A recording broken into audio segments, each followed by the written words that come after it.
Hi guys, I'd like to welcome you guys all back to my channel. Today I'm here with tips and tricks for wearing wigs.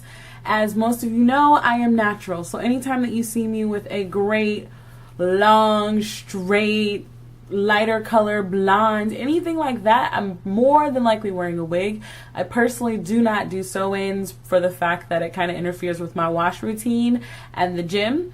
But for me personally, wearing a wig has benefits because I go to the gym and I work out daily, so I have access to my scalp. I can just take the wig off before I go to the gym and I put it back on the next day before I go to work. They save time. If I'm having a bad hair day, wigs have saved the day. From bad twist outs, wigs have saved the day. My first tip is to invest in good wig caps because number one, crappy wig caps, they can pull on your hair and aggravate your hair underneath the wig. Plus, they shouldn't be moving and sliding with the wig. They should have some elastic still left in them. So if you got those kind of wigs that you put it on and it moves when you're moving everything, it's time to get some new ones. You can get them from the hair store for like $1.99. The second tip that I want to offer you guys is about the part. Now, for this particular part, this is a curved natural lace front part. So if I came in, you could see the lace. You can see the lace all through here. And the key to making this look natural is to have an actual part on your hair. If you guys saw my, I think it's like GSW 144 wig, I always had a part where the wig was. With this one, not only that, but you also need to think about the concealer. You want to get a concealer that matches your scalp color, not your face color, because it'll look really fake. I personally don't have concealer on this one. I kind of just let my makeup do whatever when I hit that area. But you can get a curved wig with the part like that, or you can get any other kind. But try to make sure that your part lines up, which leads me to tip number 3. For straight hair and short wigs, I recommend that you cornrow your hair to your scalp versus the 2-strand twist if your hair is longer, because for me, my hair is long and thick. So when I do the 2-strand twist on my curly wig, it doesn't matter, but on this, you'll see like lumps and it'll make it look like your wig is sitting up on your head. If you guys check out the video that I did, if you guys check out the video that I did with the review of this wig, you'll see that my wig is sitting up. And part of that is due to the fact that I had 2-strand twists underneath the wig while I was giving you guys a review. So if you wanted to lay flatter, which makes it look more natural, I suggest you cornroll it, which is what?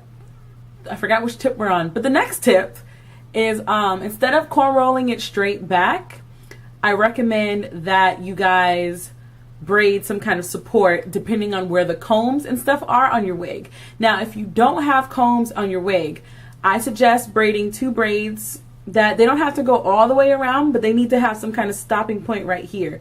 That way the wig has something to grip onto and you won't have to worry about it sliding. I also recommend you pin that bad boy because, again, if it falls off in public, it sucks for you. Let's see, what else did I want to cover?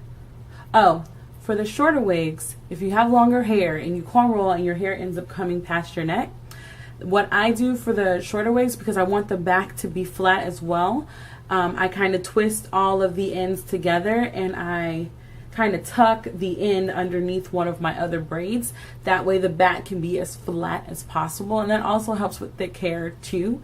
That's a tip. I've also seen people kind of crochet it through their braids, like take it back up and crochet it. I haven't tried that method yet, but if I try it, I might record it and show you guys. I might. We'll see. So I took my other wig off and I just wanted to reiterate how I did my hair for the flat wig. See, I didn't twist anything, but all you would do is just take it and twist them together. So it would create a flat platform. However, my hair is still wet because this is a fresh wash, so I'm just trying to let them dry in the background. But I took the twist and I twisted so that if you don't have combs, it'll have something to grip on. If you have side combs, it'll grip onto here. I try not to use the middle comb as much as possible, so I'm always trying to figure out ways to minimize the middle comb so I can keep from getting any kind of hair loss right here. The back comb will grip to pretty much anything you have back there, so that's not a problem. But I want to talk to you guys about the curly wig now.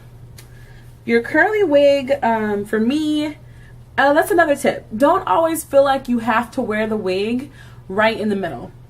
For example, my long hair wig right here, the way that it's set up makes you think that these combs are supposed to be like right here. However, I wear my wig off to the side, so this comb is actually closer to the middle of my head than to the side of my head. So you don't always have to wear the wig exactly the way that it comes in the box. Sliding it to the side, giving yourself a side part is always recommended. This is my Fingercomber wig. There's a tutorial, or there's a review for this wig as well. Check down below. But this is an example. If I wear the wig front, it looks really crazy. I could push it back on my hairline. Like, I never recommend you wear these kind of wigs right on your hairline. Kind of push it back.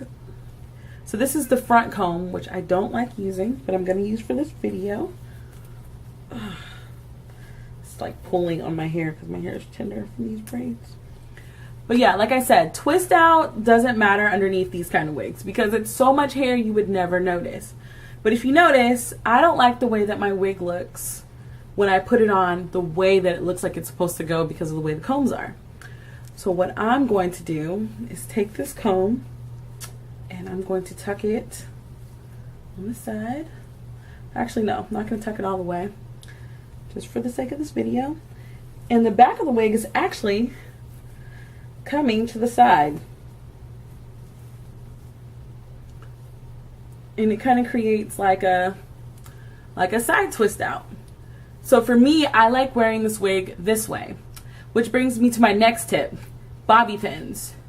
Sometimes with these wigs, they get bigger over time, and the best way to combat that and kind of help them keep their lovely look is to just pin. And you don't have to pin it to the wig. I actually pin them to the hair itself, and then I just style it like that.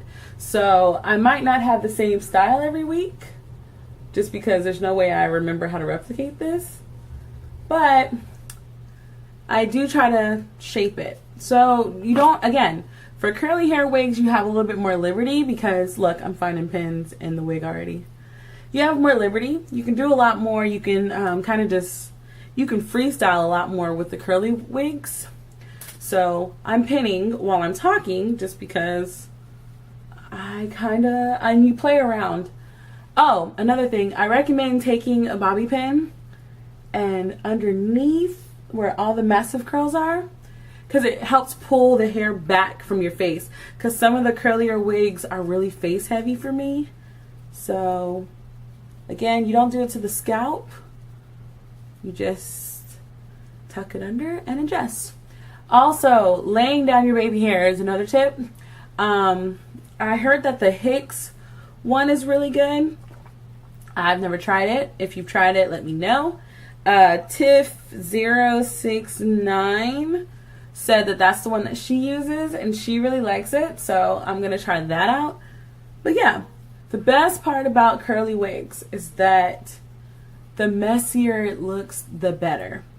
Oh, that's another thing. So if you have a synthetic curly wig that has this kind of line where the comb is, the best way to make sure that it looks kind of natural, like it's coming out of your hairline, is to kind of make sure that it's folded forward.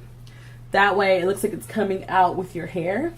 And I also push it a little further back on my hairline, because I normally get my curly wigs my hair color. So if you do it like that, and then you can pin it however, and that'll help it look more natural as well. Me, I love my wigs. I love my curly wigs more than my straight wigs. It just makes me feel like my natural hair had a growth spurt. And I actually get the most compliments off, well, it's actually both wigs. But yes, so is that all my tips for this video? Check my blog, because if I can think of any more tips, I will add them to the list on my blog. So there will be a link to all the wig videos that I've done, so you guys can see the different ones that I wear, including this one and the one that I was wearing before. There will be a link to my blog and a link to my previous video, so go ahead and check that out, guys. Thank you guys so much for checking out my channel, and until the next time, guys, bye.